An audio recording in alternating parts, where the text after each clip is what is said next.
Thanks for joining me for today's ride.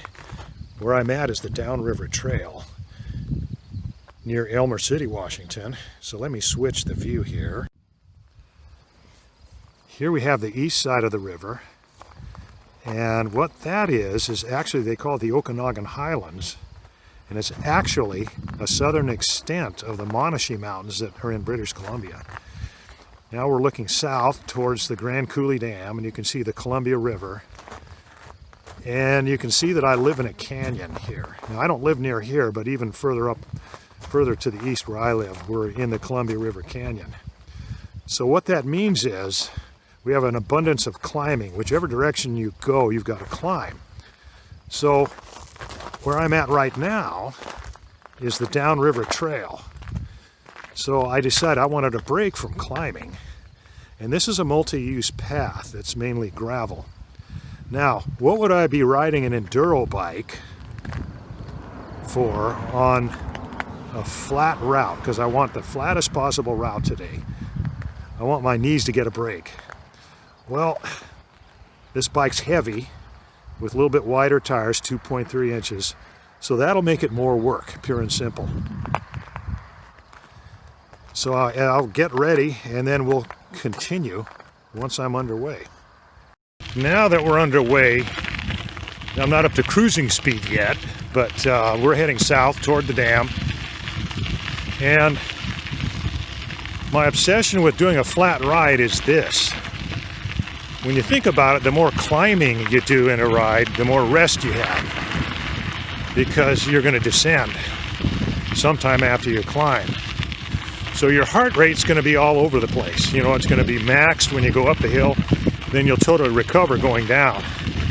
Now there's nothing wrong with that, but I decided, well, what can I do to eliminate the rest? And the obvious solution was a perfectly flat ride.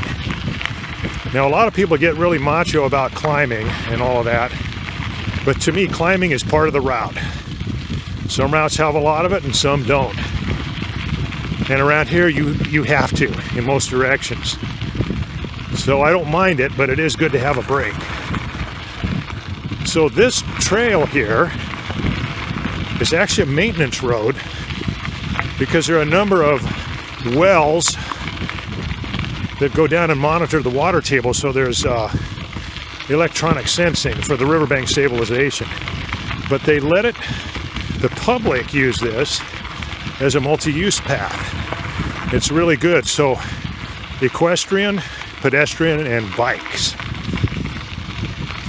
So anyhow, the situation here in Grand Coulee, if you want a mountain bike, it's not the greatest location. What's missing are trail systems. And there are a number of people here that like mountain biking, but here they tend to keep to themselves.